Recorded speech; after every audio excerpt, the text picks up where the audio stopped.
Hello, and welcome to a review of every 2025 release I read, which turned out to be 20. We are blessed by ARCs and FOMO. Those two things have resulted in 20. I don't know whether anyone else, some people probably just read like new releases, but for me, 20 is kind of bonkers. I think it had an effect on my overall reading year because you will discover that they weren't the best. There are two that I gave 5-star. Everything else was between a 2-star and like a 4. So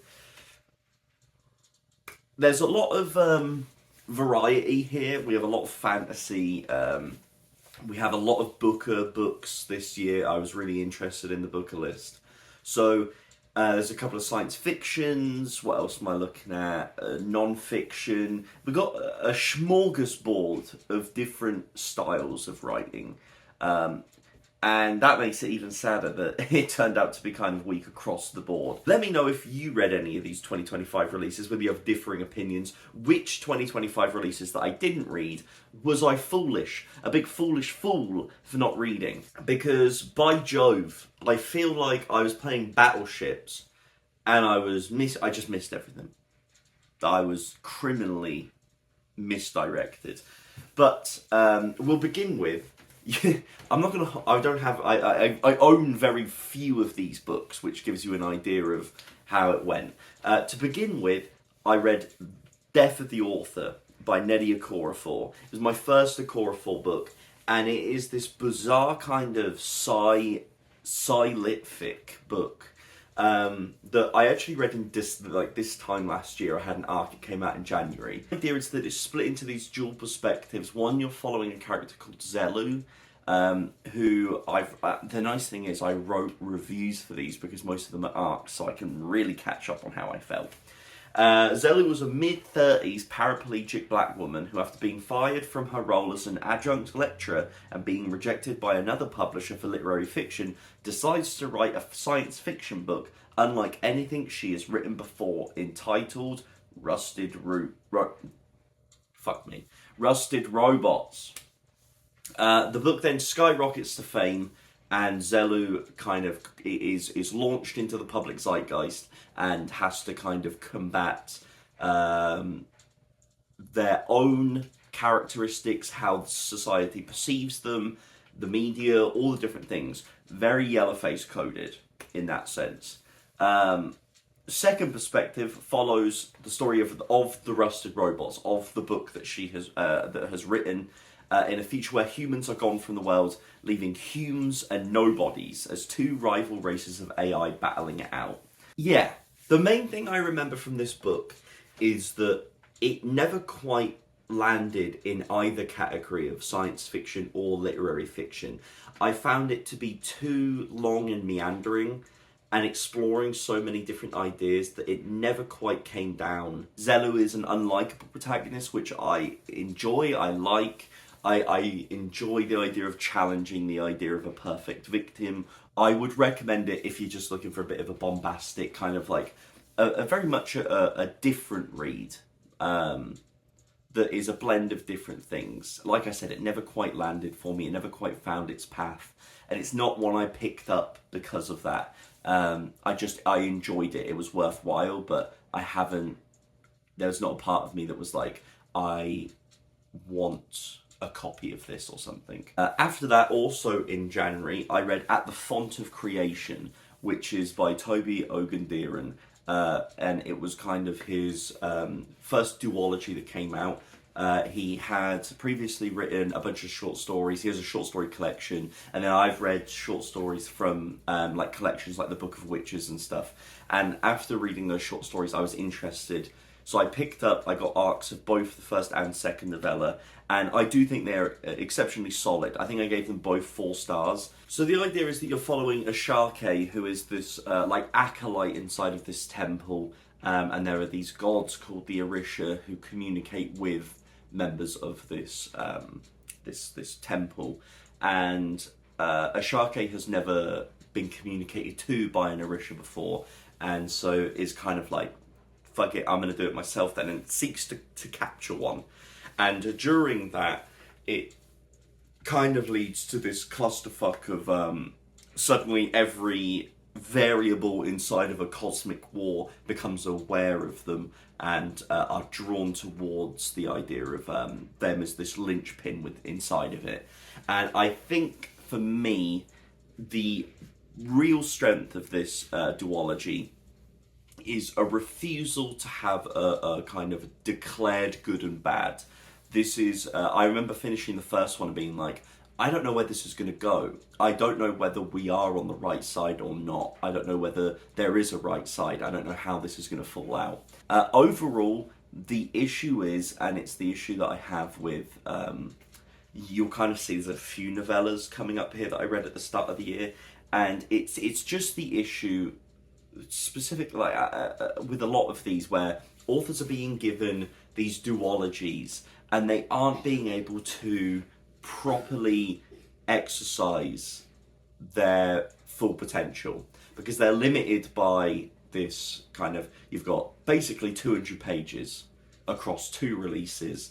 You've got to nail a story within that, so you don't get to flesh out magic systems and world building and prose and all this different stuff and really commit to something. Instead, I felt like I was passing through and kind of hearing a snatch of a story being shouted at me as I was being cannoned past. I didn't get to marinate inside of it. And I know that's by virtue of the fact that I'm reading novellas, I understand that. But there are, it's just a thing that Tor are doing a lot, where they're kind of like, you've done some short stories, now we'll throw you a duology. That duology doesn't do that well, doesn't get the readership, etc., gets negatively reviewed, yeah. And I'm like, then just fucking commit. Give them a novel. I fear for, the more they create this as a practice, I fear for the amount of people who fall through the cracks, because novellas are expensive, 100%. Not many people are picking them up. People aren't going to be willing to give a chance on someone they haven't heard of when they're paying $32 for a fucking hardback for a 120-page novella that they then have to buy a second one of. Like, it's just, I hate Tor's novella practice. That's an aside, but it is also true. Next up, I do actually own, because Grace got it, because she wanted to read it. I don't know where it is. It is The River Has Roots by Amal El-Mohtar, which obviously I'm sure people have heard it, sick of death of it. This is How You Lose the Time War. I love that book. I've read it twice. Fantastic. And so I was excited to see what Amal El-Mohtar was going to do next. I requested an arc, read that, and I gave it 3.25. Main reason being is that I think it's a nice story. I think it's a good story. There's these kind of 2 sisters, and they live inside a magical wood, and they kind of tend these trees. And then one day, one of the sisters has a suitor, and it's kind of this fairy tale kind of fable-esque story in the land of Faye. And in terms of the relationship between the sisters, really enjoyed it. The main problem I had with this book is that it was the magic system for me. Is that the magic system begins in a way where it's talking about grammar, and it's like, anyone who knows Amal El-Mohtar from This Is How You Lose the Time War knows that they are a kind of a language enthusiast. Very verbose vocabulary. Magic system begins with this kind of description of grammar and this idea of the power of language, the power of punctuation, the power of all that kind of jazz. And I was like, oh, interesting. This makes sense. And then you kind of have like the first third explaining this kind of abstract placement of a magic system and how the world works and how these trees work and the sisters look after them. And then the plot kind of happens. But the plot resolves not around grammar or anything like that. It resolves around music. And I just found myself so frustrated with the idea of like, the magic is just magic. You've done nothing to make the magic specific to grammar, specific where you needed to do that. At every time the word grammar is used, you could just use magic, and the book would not change at all. Because it's music. They use their voices. And I understand, obviously, that through poems and through storytelling and singing, you are going to use grammar, but we don't have those two ideas combined. It's not like they're working on the perfect rhyming couplet using precise like punctuation to create what they're doing. That's never conveyed to us. Instead, it's just magic. It's music and magic. And in fact, it's not even voices towards the end, it's instrumentation. So I was just confused by the whole concept of grammar, and I found that extremely frustrating. Those who are just looking for a nice story are probably going to just enjoy it. Because like I said, the relationship with the sisters, the plot, all went fine. I just spent the entire time being like, why did you bother with this magic system? I digress, I apologise. And also the other problem is that what they don't tell you is that a good probably 20 pages before the end of the book, that's the end of the book, and then there's a short story at the end that's unrelated, that is setting up, it's like a story from her next short story collection. So I was like, damn, this story feels like it's it's done. Oh, I didn't know there was going to be, that was the end, and there's 20 pages at the end that's something completely different. So that also threw me off. I would prepare yourself for that. So I gave it 3.25 stars. It may be harsh. Then I read, God, we start off, The Run. The Run is fucking rough, boys. Next we had A Palace Near the Wind by Jiang, which I did not like. I did not like it, Sam, I am. This one, I'm going to kind of just say that I didn't like it. And I don't really want to go into it because I don't want to shit on a debut author. But this one was so abstract in its descriptions. And it had the same grayness as something like At the Font of Creation. But yeah, there's such an abstraction to the description of these kind of bird people. And the kind of the mechanical elements, it's kind of sci-fantasy, kind of gear-based kind of mechanical bird people. And I found it so abstract in its descriptions and so abstract in its storytelling that I found myself just frustrated, because I was like, you don't have the time to do this. Once again, this is another novella where I'm just like, you need to get to the point and interest me.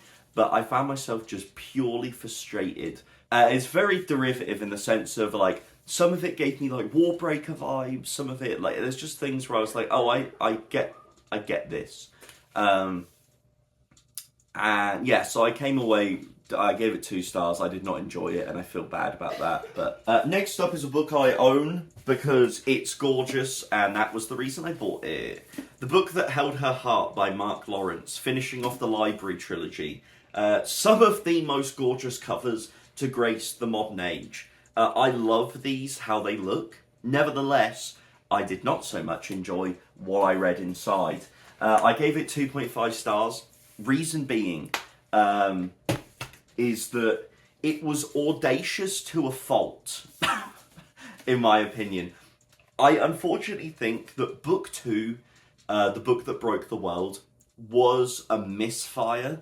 It was a misfire in the sense of rather than propel the series into kind of the stratosphere of possibility, instead it kind of meandered and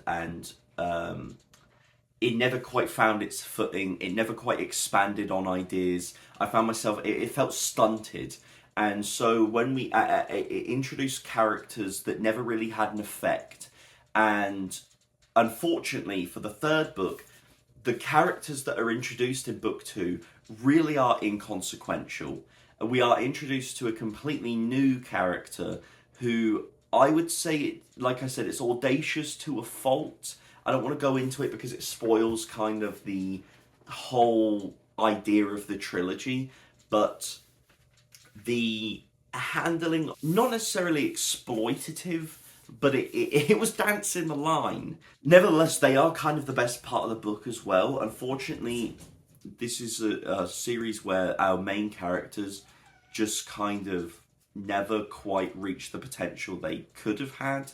And yeah, this was a letdown, unfortunately. I was hoping to have a recovery from book 2, but it just kind of faltered at the end.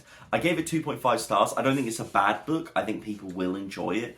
But for me, it's the weakest of the trilogy, and it just didn't quite bring the series together in a way that I was happy with, really. Next up, don't worry, don't go anywhere, because it's a 5-star next. Audition by Katie Kitamura. Unbelievable banger. This was, I read this as an arc in March before it came out in April, and I absolutely adored it. This, you're going to notice, the other ones I had to look to remember what the fuck I read because they just left my brain. This one, I'm going to be able to recount to you. This follows like an actress. The book begins where she is at this lunch. She's at this lunch with a younger man, and she's kind of commenting in her own mind. You're running through her thoughts as she looks at other people and thinks, they're looking at me thinking I'm here with this younger man. They think I'm here having an affair. They think poorly of me. And then she sees her husband walk in.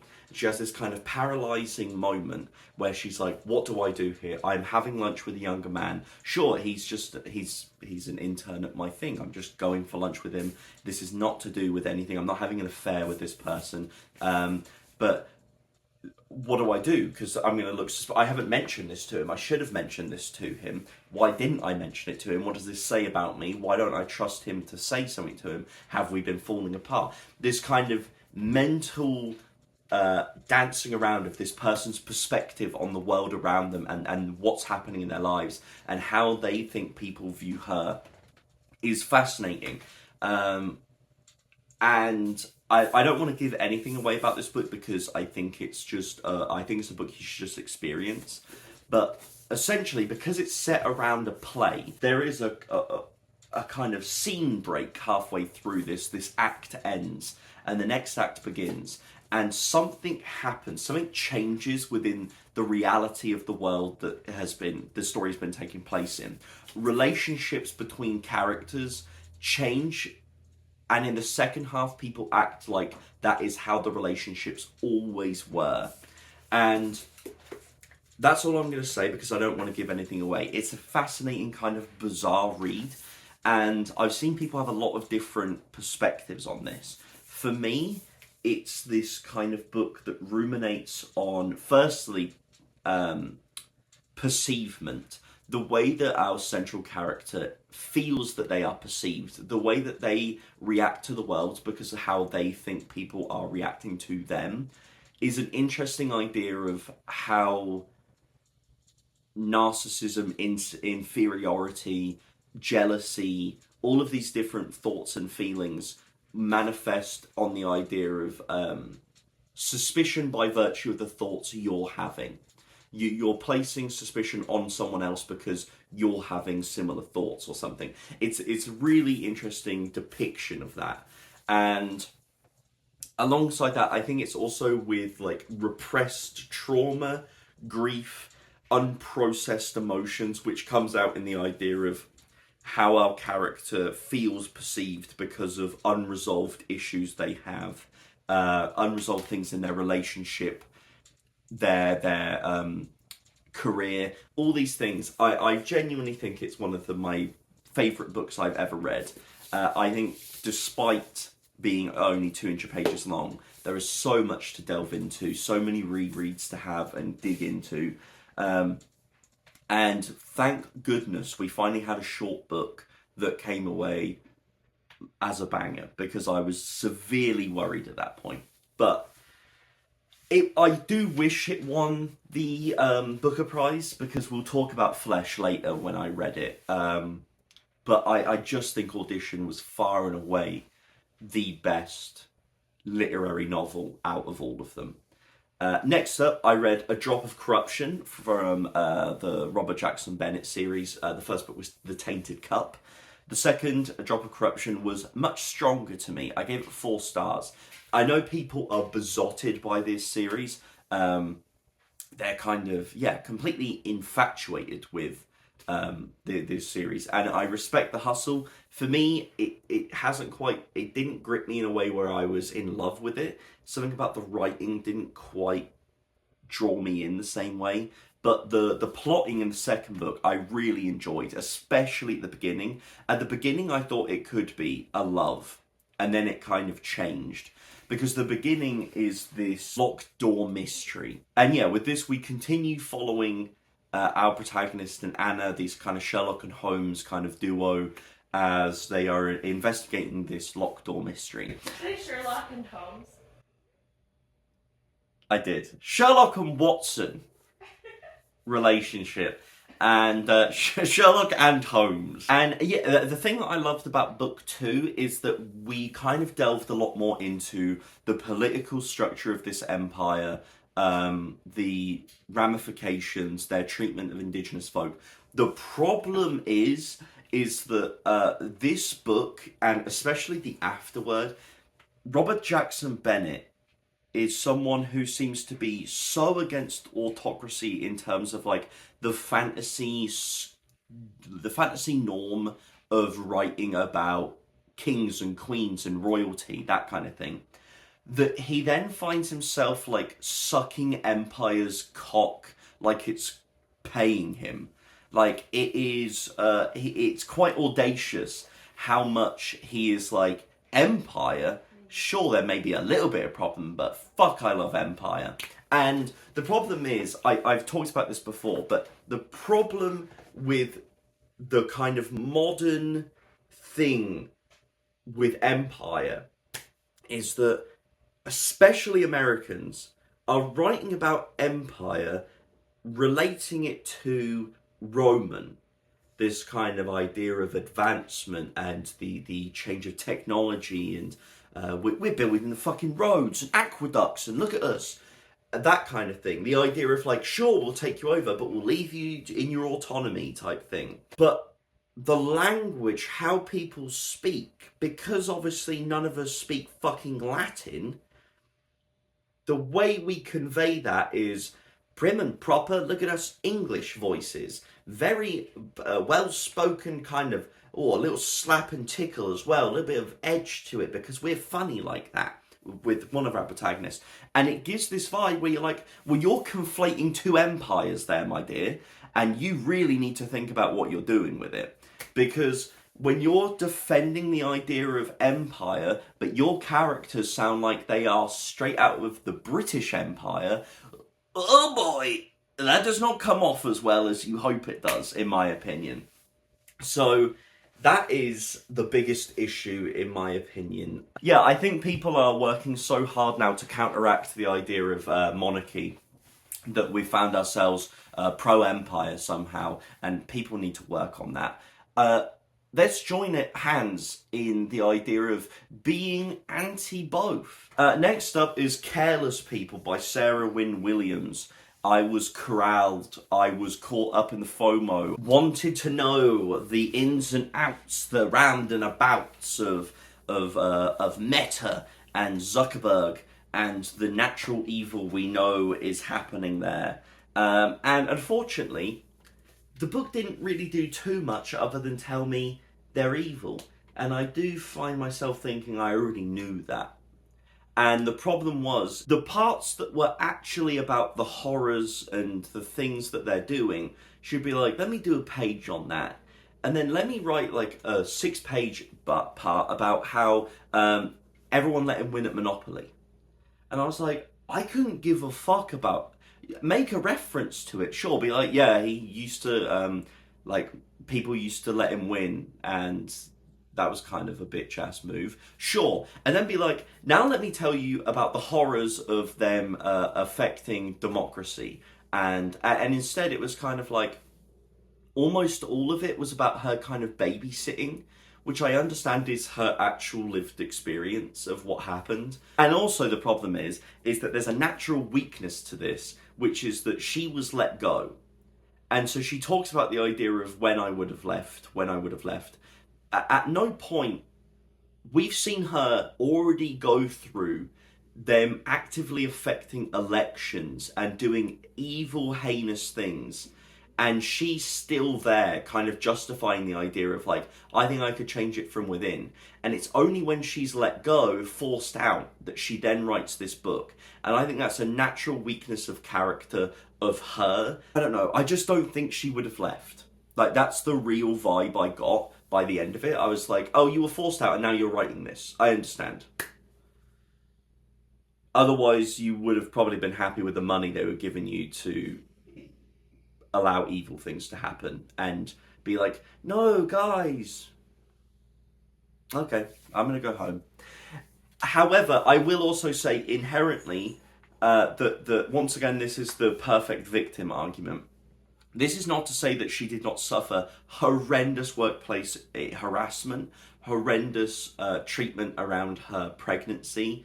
The stuff described there is horrific, and that should have been the whole thing, 100%, because that part of the book is horrendous, and that shows real workplace harassment, horrendous treatment.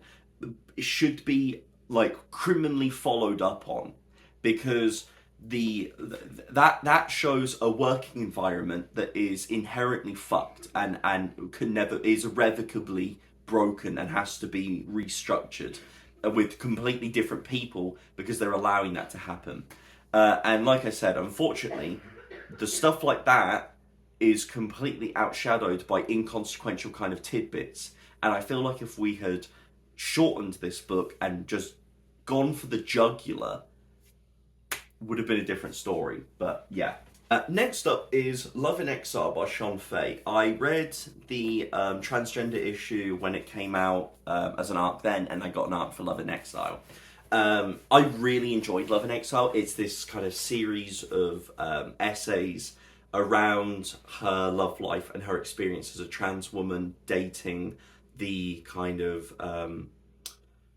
The thing I really loved about this collection is that she goes into her own flaws a lot as well. She kind of talks about this idea of like, we can't all be perfect in our depictions of what's happening and who we are, because it's inherently not true. And that she knows some of it could be damaging, but that it is just the inherent truth of who she is, and so it has to be in here.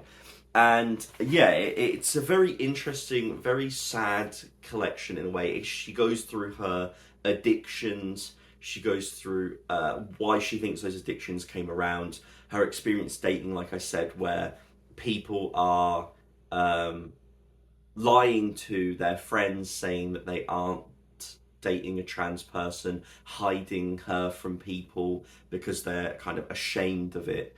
All of these really horrific, what I can only imagine would be mentally devastating things to go through already as a marginalized person, to then have this kind of inherent treatment that she has from a lot of people. And yeah, it creates this image of why and how addiction, depression, the vulnerability of trans people exists, and how society kind of enforces that. It's the shame of these men who are fine accepting trans women as women to have sex with, but not trans women as women to have relationships with, to invite to family gatherings. It's the idea of the eroticism of trans people, but the dehumanization as a result. And I think she just does an incredible job of conveying that to the audience in a way as also just being truthful about herself, her flaws, her experiences. And yeah, I think that Shon Faye is kind of one of these, what's the way? I would say one of the, like the Eve Babbitt's kind of vibes, but it's kind of like a blend of like if Eve Babbitt's had the vibe of like a Joan Didion mixed in. But do you know these kind of cool lit girls, kind of that vibe of Joan Didion, Eve Babbitt's? Who else is in that list, Grace? Can you think of anyone? Who am I forgetting? And Annie Ernaux, essays and non-fictions and autobiographies, and making them funny, witty, relatable, truthful, all this kind of thing, addressing a wide scope of lived experiences, love, death, addiction, with like Annie, I know you've got her having an abortion, this kind of transgressive act, a lot of different things. And I think Shon Faye is kind of a modern example of that, and I think should be supported through that as well. So there you go. Next up is Anji Kills a King by Evan Leikam, who is Books Review Kill, which is a channel I don't watch, to be perfectly honest with you. I've watched a couple of videos. I'm aware of the existence there, but I just thought that the book sounded cool. I thought that the cover looked extremely cool, and I thought, why not take a review copy? So I did. I gave it 3 stars. The book follows the eponymous Anji, who, starts the book by killing a king. Who would have thunk it? And is fleeing after killing a king. While fleeing, is captured by this masked figure. And the idea is that in this realm, there's kind of these masked figures that represent different animals, and they are kind of magical beings, super powerful. And she's captured by one of them. Then they try to they go together and try to avoid the other masked figures who are all meant to be working together, but this one has decided to take her for themselves. And there's kind of this back and forth kind of cat and mouse thing going on. And the issue with this book is that this feels like the beginning of a book, a much bigger book.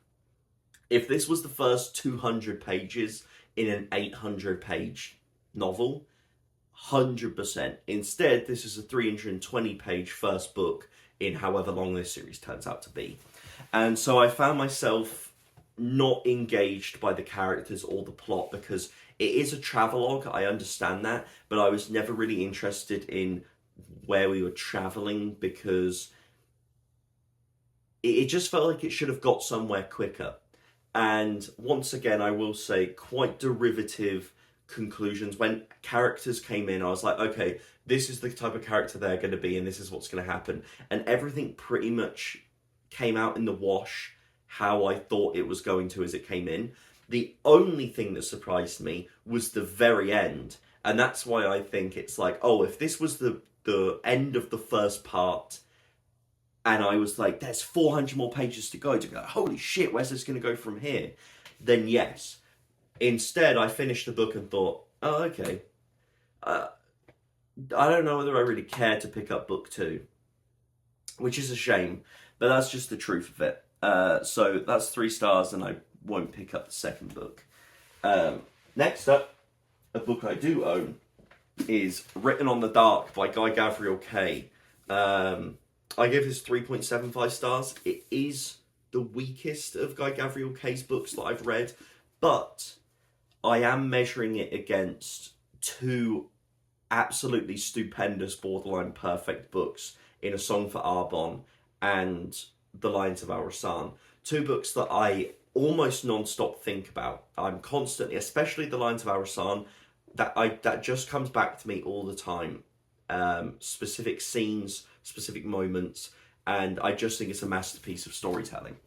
So we are fighting a good fight here. Written on the Dark follows this kind of tavern poet. A tavern poet who is about to leave the tavern in which he lives and commit a crime. And when he goes to leave, he is kind of corralled by these 4 or 5 people on horseback, and they're like, you've got to come with us. And he's like, by Jove, what is this, the Minority Report? I haven't even committed a crime yet. You can't arrest me for something I haven't done yet. Well, a guy can't leave the tavern and go for a walk. And they're like, I don't know what you're talking about. All I know is we need you to come with us because there's been a crime and we need you to come deal with it. And he's like, oh shit. Forget everything I just said. Okay, let's go. And so it turns out that this very important person has been murdered. And he is kind of called up because he's well known in the area and they need someone to go into the taverns where naturally he's constantly going into as a poet, and they need him to garner information. They need him to go in there and find out what the public opinion is, who they think was involved, what they think happened, because the people don't trust the kind of police force. Medieval France, that kind of era. Then a natural Guy Gavriel K story unfolds. I mean, we're following a poet. That's rule number one.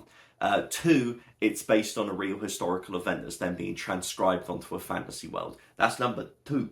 Number three is that we then have this kind of idea of the people that we meet reoccur throughout our lives, and the effects of our conversations have this idea of, is it destiny, is it fate, or do our choices matter? The autonomy of people's actions, and this reoccurrence of people, how they evolve over life, how the actions one day can affect your life later down the line, how it can bring recompense or it can bring you great deeds, how it doesn't matter that you could make a bad deed and it comes off in the future, you can make a good deed now and it comes off poorly. Not the idea that it is, it's this idea of chaos, but is there fate within chaos, or is it purely we are in a maelstrom of randomness? Concepts that I find fascinating, and by Jove, I ranted about it last video for The Will of the Many. Guy Gavriel K is someone that's like, if I'm going to write a poorer character, they are going to be poor. And their life may change, but I don't have to do this idea of like, secretly rich, secretly they're educated, secretly they're this.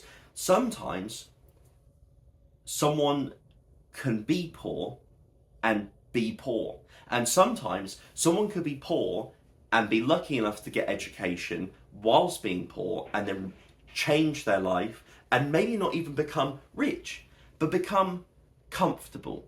All of these things exist, and a lot of fantasy authors don't seem to understand that people other than privileged or middle class or royalty or all these things actually exist. And if they do, you want to get through it as quickly as possible. The only person, God bless, Vin from Mistborn. I think it's one of the reasons I love Mistborn so much. It's just an actual commitment. Next is a book I do actually own, but it's downstairs because it's in the relegation pile, likely to be cut from the fold. It's The Emperor of Gladness by Ocean Vuong. This is a heartbreaker. No one has been a bigger Ocean Vuong fan than me. I love Time is a Mother, his second poetry collection, and I really enjoy Night Sky with Exit Wounds, and I really enjoyed the debut novel On Earth We're Briefly Gorgeous, which apparently they're making a film of. Apparently, like that's what I saw. They're doing casting right now. And so I've been waiting for The Emperor of Gladness, and that wait sure did not pay off. I gave this 2.75. This is like if Frederick Buckman pissed a book out. It follows this young man who is going to throw himself off a bridge, and an old lady sees him and she's like, "What the fuck are you doing, bro?" And he's like, "Oh, no." She's like, "Get down here." But yeah, so he goes down round this bridge and meets this woman, and it's this kind of, there's a dual kind of narrative within it where we're seeing his life with her. Essentially, he's run away from home, evidently to commit suicide, and he ends up living with this woman. She's like, "You can stay with me until things are sorted out with your family, but you need to resolve things with your family." And then the other half of it is that he is working this job at a kind of almost a Swiss chalet type place. If anyone who doesn't know what that is, kind of like a rotisserie chicken, kind of like a family sit-in kind of place.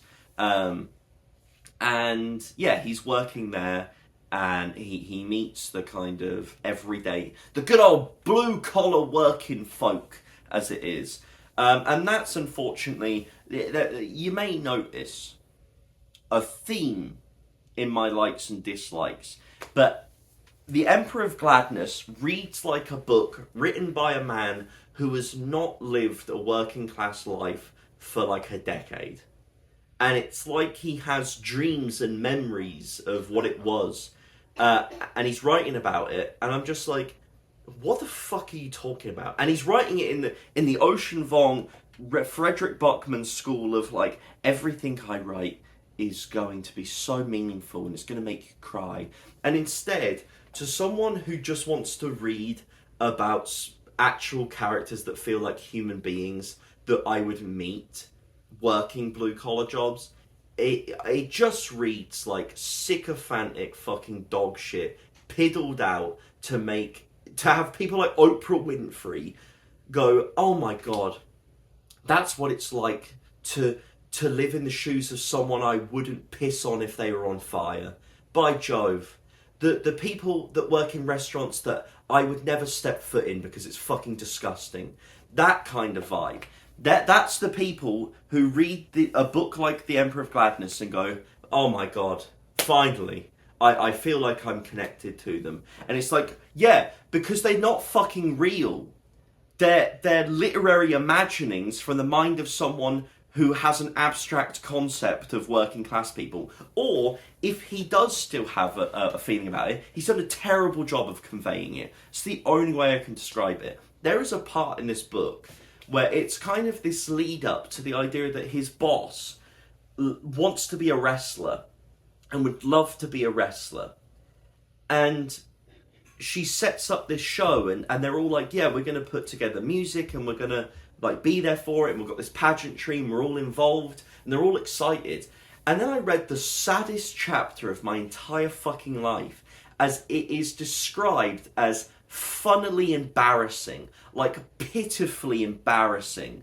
The performance, an old woman flapping her arms and looking stupid, and this embarrassing music and the embarrassing terrible acting, and then like someone comes up to her afterwards and she thinks it's an agent and she's basically told to give up.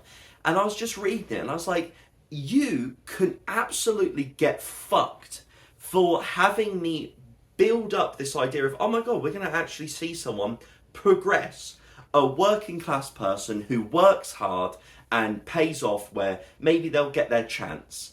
And no, instead we're told to see that as embarrassing and pitiful. And I just wanted to fucking piss on it. I wanted to throw the book out the window at that point. And the more I think about that particular scene, the more I'm disgusted. Because it's not so much, if you decide to do that and have it as this tragedy of working class people and her resignation back into the life that she's ultimately going to have to live, then fair. But to play it for humour, the play for humour outraged me to a degree I haven't felt reading a book for a while. And then when I saw, when I was almost finished it and everything, and then suddenly Oprah Winfrey's having it as her fucking book club pick, I just imagined all these rat fuckers, these rich pieces of shit, sat at home reading that scene, laughing about how this poor woman decides to fucking give it a go and try something, and she gets shit on for it, and we're meant to laugh at her. And I imagine them all sat there in their comfortable fucking houses, laughing at this woman. And I just thought, fuck all of you. Like, absolutely fuck all of you. So, God bless you if you did enjoy it.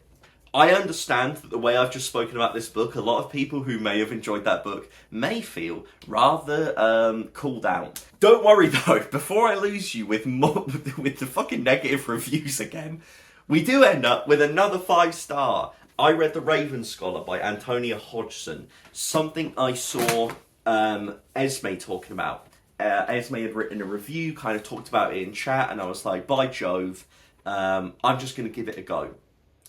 This sounds right up my alley. And immediately, I was just kind of enthralled by this, how to describe it?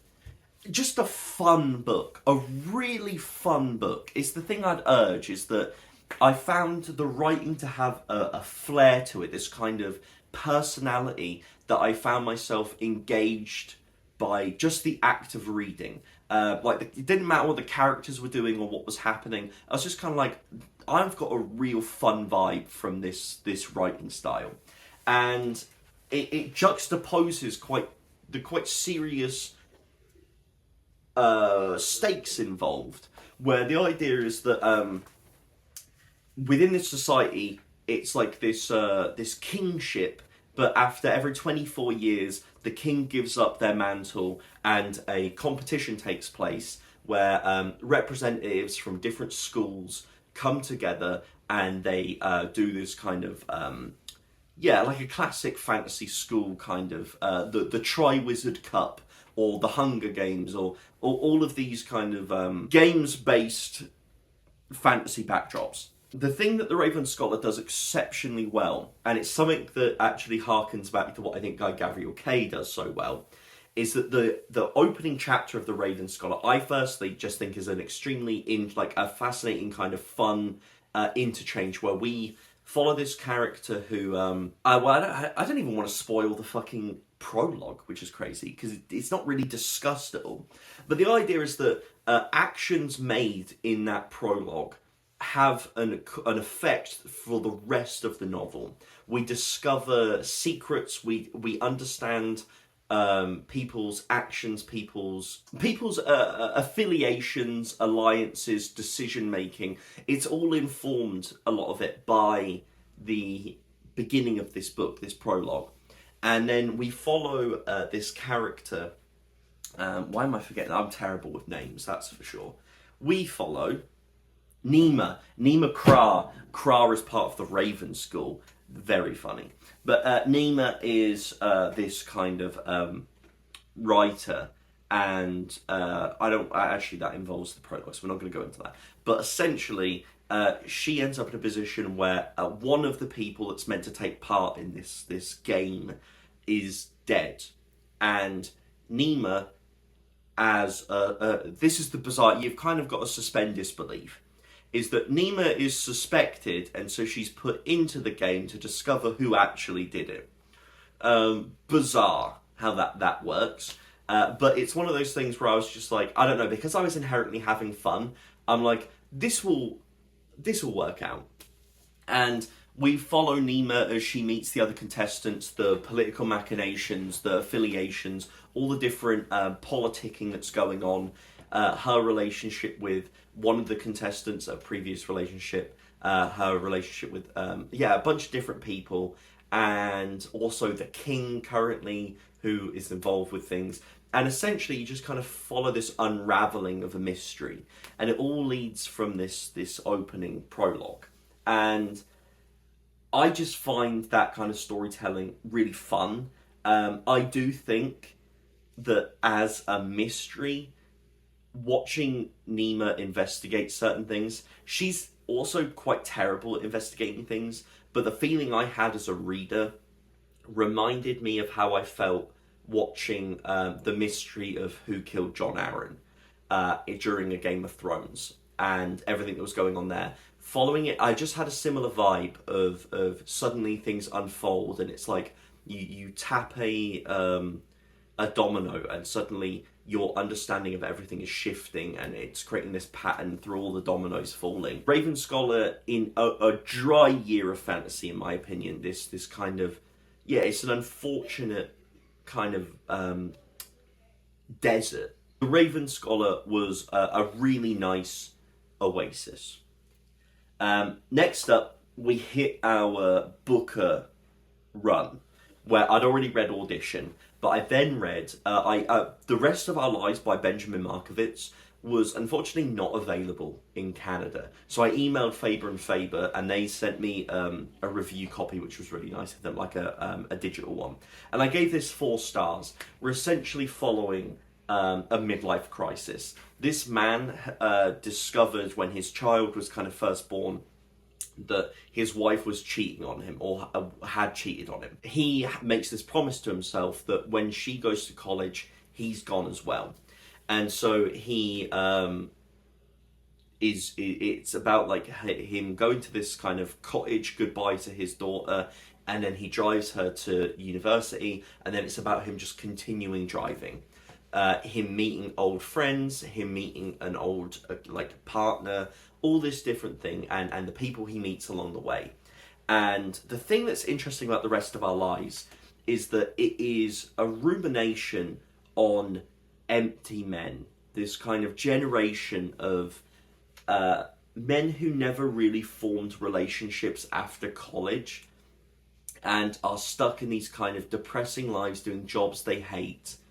They're now kind of wealthy but empty, and it explores interesting things like the acceptance of things like homophobia and racism for kind of middle class, upper class white people, especially men, sexism, because it's easier to do that than to challenge some of your only friends you have. It's this, and you kind of follow this man as he's kind of justifying things to himself and his family, and he has kind of bad thoughts and he has bad opinions, and he supports the bad opinions of other people because they were friends at college, and it's this kind of depressing road trip of just a midlife crisis. This man who has realized that if he makes the choice he's making, then he's just alone. Next up, I read Flesh, which did win the Booker Prize, by David Szalay, which is a Canadian author, and Flesh follows... Flesh is a bizarre one. I gave it 4.25. I thought it was a really good book. Not one I wanted to buy in hardback. That's the way I'll put it. I probably will buy it in paperback because I'd like to have a copy. Very bizarre book. It is Istvan, and you begin the book where Istvan is 15 and he's living in this apartment block with his mother, and his mother's like, go across the hall and help the woman across go do her shopping and stuff. And so he goes with her, and eventually this kind of rapport opens up between them where she is sexually attracted to Istvan, this young boy. And it is, this kind of horrid, very detailed description of this grooming of this boy. And he's kind of, it's this idea that Istvan is a character who doesn't really have an opinion. He's kind of, he finds her unattractive, but also wants to have sexual relations with her. He doesn't want to spend time with her, but he does. It's this, he's never quite sure. And obviously, he's being groomed. And so, alongside that, he's also confused because he feels like he should be having certain feelings and isn't, and he's confused by what she's saying. It's this horrid kind of description about the vulnerability of someone in that position. It's a really good examination of, because often, even now, you have the idea of like, you'll see a headline like, teacher grooms 15-year-old boy, and you'll have people being like, God, I wish I was that lucky when I was a fucking kid. Oh, blah. And it's just like, you are a fucking idiot. And Flesh really goes into the gravity of that, and it culminates with the idea that he reaches a point where he tells her, I love you. And she automatically is like, okay, we're done. Fantastic. You don't mean that. You don't believe that. We can't see each other anymore. And he is left kind of spiraling, and he's confused again. He doesn't understand because now he's like, I do feel this way. Why are you telling me I don't? I've finally resolved on something, and now I'm being told that that's wrong. And she won't see him, and he's becoming depressed and confused, and he's still... But the book is not about that. The book then, you finish, there's quite a climactic element to that part of the story, and then we follow the rest of his life. We kind of jump around, major events happen that we don't see, we see other parts of his life. He moves country, he changes class quite drastically throughout the book. And so it's an interesting, but everything's framed through the experience he had, because he is still a character that isn't sure. He's not very talkative, especially because he's then experiencing it through a second language when he moves to the UK. He has a relationship where it's like a difference of both class and also language and positioning, so he's vulnerable in that sense. And so throughout his life, it shows him as it's this interesting idea of vulnerable but also powerful and authoritative because he is a man, and it's this idea of the friction between that. And I thought it was a really interesting and nuanced depiction of this person. So that's the end of that one. Then we have Universality by Natasha Brown, which I gave 3.75 stars. It was good. I want to read Assembly now because I did enjoy this book. The first half of the book is essentially this written piece, this news piece that is talking about an attack that took place where in this farm that's lived in by this group of young people, this commune essentially, a gold bar was found and someone was struck over the head with it before fleeing with the gold. And essentially the second half of the book then follows a cast of characters that examines that initial piece of media and talks about the idea of modern journalism, why someone's writing it, what their kind of view is, the language used, what they're withholding, how they're changing perceptions, how they're creating media narratives and media characters, caricatures, whether what's real actually, whether what happened is real within this book. It's a really interesting examination on that. But I do think it is too short, and the first half is so long that the second half feels disjointed in terms of coming together as a whole. Won't talk about Katabasis long because this is one of the books that I do actually have a full review of. So Katabasis I gave 2 stars. I didn't like it. It's shit. That's all I have to say. If you want to hear full thoughts on why I thought Katabasis was shit, the video will be probably in the cards or something. Then I read another book. I read The Loneliness of Sonia and Sunny by Kiran Desai. This is an author that had not written in like over a decade, and had been working on this book for a number of years. And we follow these 2 characters, Sonia and Sunny, who are Indians who have emigrated over and are students in America.